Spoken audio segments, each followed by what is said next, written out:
ആ സ്കൂളിൽ ഇന്ന് വരെ പഠിച്ചിട്ടുള്ളതിൽ വെച്ച് ഏറ്റവും പാവപ്പെട്ട കുട്ടി ഞാനാണ് എനിക്ക് തോന്നുന്നത്. എനിക്കന്ന് ഉച്ചയ്ക്ക് കഞ്ഞിയില്ല, പട്ടിണിയിരിക്കും. പോകുന്ന വഴിക്കുള്ളത് മലഞ്ചെരിയിൽ നിന്ന് 5-6 നെല്ലിക്ക പൊട്ടിച്ചെടുത്ത് ഉച്ചയ്ക്ക് അത് കുടിച്ച് പള്ളിക്കണ്ടിയിൽ നിന്ന് വെള്ളം കോരി കുടിച്ച് വയറ് നിറച്ച് അതിന് ശേഷം കഴിഞ്ഞ് പള്ളിയിൽ കയറി അകത്ത് കയറി യേശുവിൻ്റെ കുരിശ് മുഴുവൻ നോക്കിയിരിക്കും. അപ്പോഴേക്കും എൻ്റെ വിശപ്പും ദാഹവും ക്ഷീണവും ഒക്കെ മാറി. അങ്ങനെയാണ് ഞാൻ ക്രിസ്തുവിൽ ജീവിക്കാൻ തുടങ്ങുന്നത്. അതൊരു വലിയൊരു അനുഭവം തന്നെയാണ്.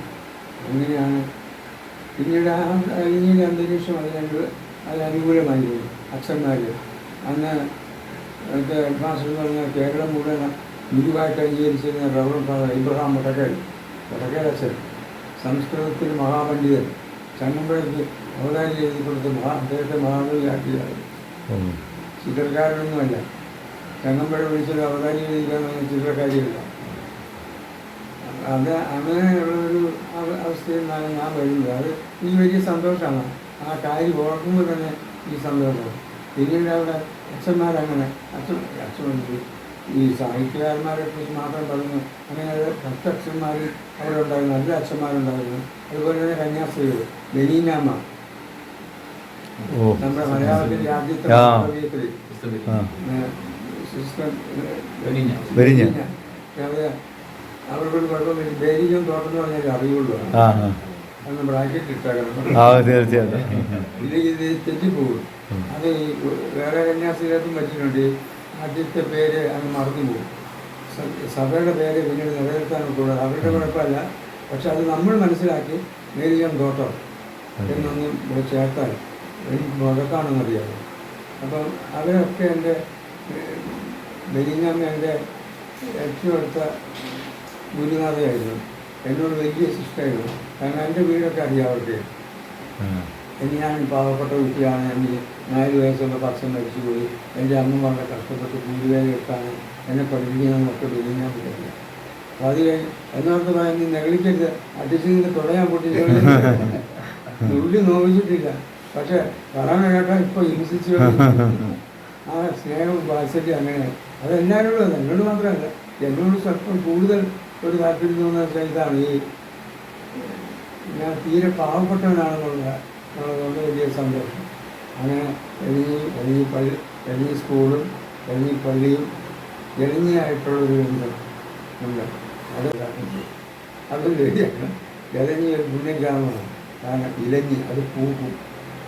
അതങ്ങനെ പൂത്ത് നിൽക്കും. ബെനിഞ്ഞാമ്മയുടെ പേരിലൂടെ അത് ഇലഞ്ഞി അങ്ങനെ പൂത്ത് നിൽക്കും, സുരഭിലമായിരിക്കും. അത് ആ പൂവിനൊരു ഗുണമുള്ളത് എന്താ വെച്ചാൽ അത് ഉണങ്ങിയാലും അത് സൗരഭ്യം ഉണ്ടായിരിക്കും. അതാണ് അത്. വീണ് പോയ കിടന്നാലും ചീഞ്ഞ് മണ്ണിനോട് ചേരുന്നത് വരെ അത് സൗരഭ്യം ഉണ്ടായിരിക്കില്ല. അപ്പം അങ്ങനെയുള്ളൊരു സൗകര്യം എനിക്ക് കിട്ടി. ആ കുട്ടിക്കാലത്ത് കിട്ടിയത് ഈ ബെനിഞ്ഞാമ്മയും മറ്റു ടീച്ചേഴ്സും ഒക്കെ എന്നോട് വലിയ വാത്സല്യമുള്ളവരായിരുന്നു. നല്ല ഒന്നാമതൊരു അധ്യാപകരാണ് അവിടെ ഉണ്ടായിരുന്നത്. പറഞ്ഞില്ലേ, ഞാൻ എൻ്റെ വിശപ്പ് മാറ്റാൻ വേണ്ടി മലയിൽ നിന്ന് പറിച്ചെടുത്ത് നെല്ലിക്ക തിന്ന് പള്ളിക്കണക്കിൽ വെള്ളം കോരി കുടിച്ച് കഴിയുമ്പോൾ പള്ളിക്കകത്ത് കയറി ക്രൂശി രൂപമുണ്ട്. എളിഞ്ഞിപ്പള്ളി നിങ്ങൾ പോയി കാണണം കേട്ടോ. ഈ ലോകത്തിലെ ഏറ്റവും നല്ല ക്രൂശി രൂപങ്ങളിലൊന്നാണ്. കുറേയൊക്കെ ഞാൻ പോയി കണ്ടിട്ടുണ്ട്. കുറേയൊക്കെ ഈ പോയ കാര്യങ്ങൾ അമേരിക്കയിലും ഈ ജർമ്മനിയിലും ഒക്കെ പോയപ്പോൾ, ജപ്പാനിലും ബ്രിട്ടനിലും ഒക്കെ പോയപ്പോൾ സകല പള്ളികളിലും പോയി ഞാൻ എവിടെ പോയാലും പള്ളി കണ്ടാലും കയറിയില്ലെങ്കിൽ എനിക്ക് ആ യാത്ര ശരിയാവില്ല. അപ്പോൾ അങ്ങനെ അവിടെ കയറി കണ്ടപ്പോൾ ഏകദേശം ഏറ്റവും മനോഹരമായ രൂപമായിരുന്നു പള്ളിയുടെ ക്രൂശി രൂപമാണ്.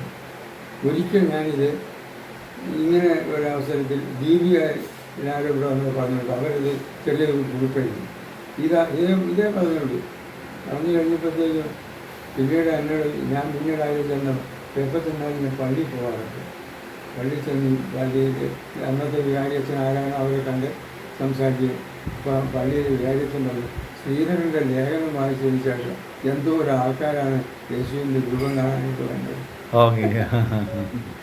എന്ന് പറഞ്ഞൊരു അനുഭവം ഉണ്ടെങ്കിൽ വലിയ സന്തോഷകരമായ ഒരനുഭവമാണ്.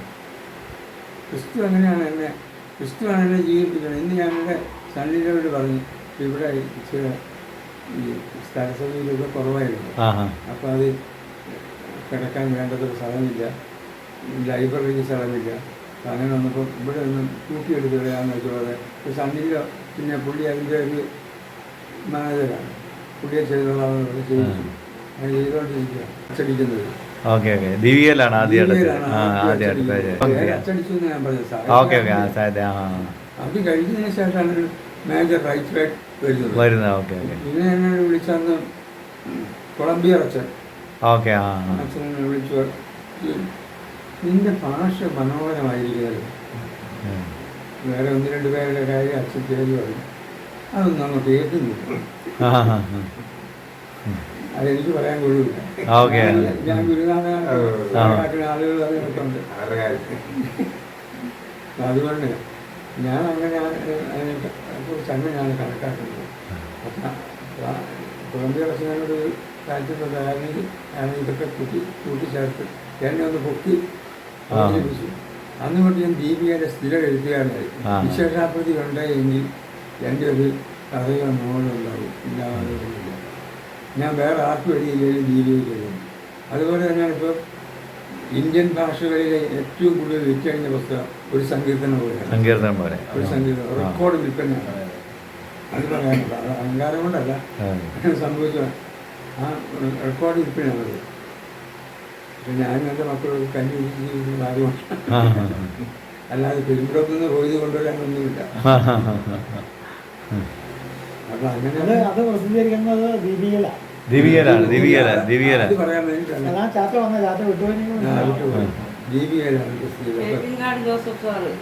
പറഞ്ഞാൽ മതി. പത്രാധിപ സമിതി തീരുമാനിക്കും, ശ്രീധരൻ എഴുതിയാൽ മതി, അത് പുള്ളി റിപ്പോർട്ട് ചെയ്യും എന്നോട്. അങ്ങനെ വന്നപ്പോൾ ഞാൻ എഴുതിയപ്പോൾ അതിൻ്റെ സംശയമാണ്. അത് കഴിഞ്ഞിട്ട് ഞാനങ്ങോട്ട് എഴുതി തുടങ്ങി. എഴുതാൻ തുടങ്ങിയപ്പോൾ ഈ ദസ്തയേവ്സ്കിയാണ് എൻ്റെ മനസ്സിൽ വന്നത്. അപ്പം അന്ന് ഞാൻ ഈ ദസ്തയേവ്സ്കി അഗാധമായിട്ട് വായിച്ചിരുന്നു. ഈ അത് ഞാൻ ഈ ലോക സാഹിത്യത്തിൽ ഞാൻ ഏറ്റവും കൂടുതൽ വായിച്ചിട്ടുള്ളത് ദസ്തയേവ്സ്കിയാണ്. അതുപോലെ എന്നെ സ്വാധീനിപ്പിച്ച ആളില്ല. അത് എന്നെ അങ്ങനെ വല്ലാതെ അലട്ടിക്കൊണ്ടിരിക്കും. ഈ മനുഷ്യൻ എൻ്റെ ഉള്ളിൽ നിന്ന് പോകുന്നേയില്ല. അപ്പം അങ്ങനെയാണ് അന്ന് ഇതൊക്കെ ആണെങ്കിലും ചില സന്ദർഭങ്ങളിൽ എനിക്ക് നല്ല വാക്കൊക്കെ കിട്ടും.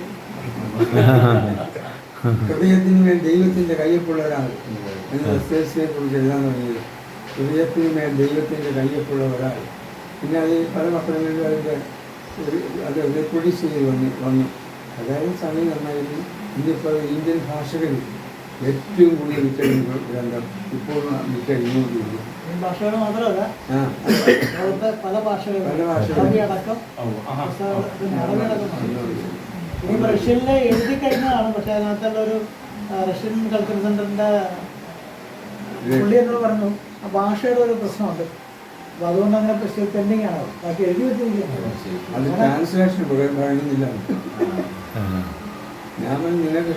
ചെയ്താൽ മതി. പിന്നെ റഷ്യയിൽ തന്നെ പോയിട്ട് ചാച്ച അഭിനയിച്ചു കൊടുത്തു.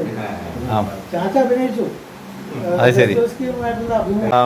ഈ പരിശുദ്ധ അമ്മയെക്കുറിച്ച് അല്ലെങ്കിൽ ഈശോയുടെ അമ്മയെക്കുറിച്ച് മാതാവിനെക്കുറിച്ച് എന്താ പറയുന്നത്? ഒന്ന് മാതാവ് ക്രിസ്ത്യാനികളുടെ മാത്രം മാതാവല്ല, എന്നെ ഉൾപ്പെടെയുള്ള ലോകത്തിലെ സകല മനുഷ്യരുടെയും മാതാവാണ്. അതാണ് ഞാൻ വിചാരിക്കുന്നത്. ഞാൻ എപ്പോഴും അങ്ങനെ അമ്മയെ ധ്യാനിച്ചിട്ട് കിടക്കാറ്. ഒന്നാമത് ഞാനൊരു പാവപ്പെട്ടവനാണെന്ന് ഞാൻ അവനോട് ആരോടും പറഞ്ഞിട്ടില്ല. എന്നോ ഒരിക്കൽ എനിക്ക് കേരള സാഹിത്യ അക്കാദമി അവാർഡ് കിട്ടിയപ്പോൾ എൽജി സ്കൂളിൽ ഒരു സ്വീകരണം വന്നു.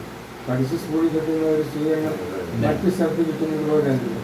അന്ന് ഞാൻ പറഞ്ഞു, എനിക്ക് ആകെയുള്ള യോഗ്യത ഞാൻ എൽജി സ്കൂളിൽ പഠിച്ചു എന്നുള്ളത്, എൽജി സെൻറ് പീറ്റേഴ്സ് യൂണിവേഴ്സിറ്റിയിൽ പഠിച്ചു എന്നുള്ളതാണ് എന്ന് പറഞ്ഞു. എല്ലാവരും കൈ എടുത്ത് ആർത്ത് വിളിച്ചു പറഞ്ഞു. അല്ല, എനിക്ക് എൻ്റെ സന്തോഷം കൊണ്ട് ഈ പറഞ്ഞു പോയതാണ്. അത് അത്രയുള്ള. അപ്പോൾ ആ കാലം തൊട്ട് എനിക്ക് പാല ഇടവകക്കാരനാണെന്ന് ഞാൻ പറയും. അതായത് ഈ ക്രിസ്ത്യൻ സെൻ്ററുകളിൽ ചെല്ലുമ്പോൾ അവരെ ഉപയോഗിക്കാൻ തോന്നി.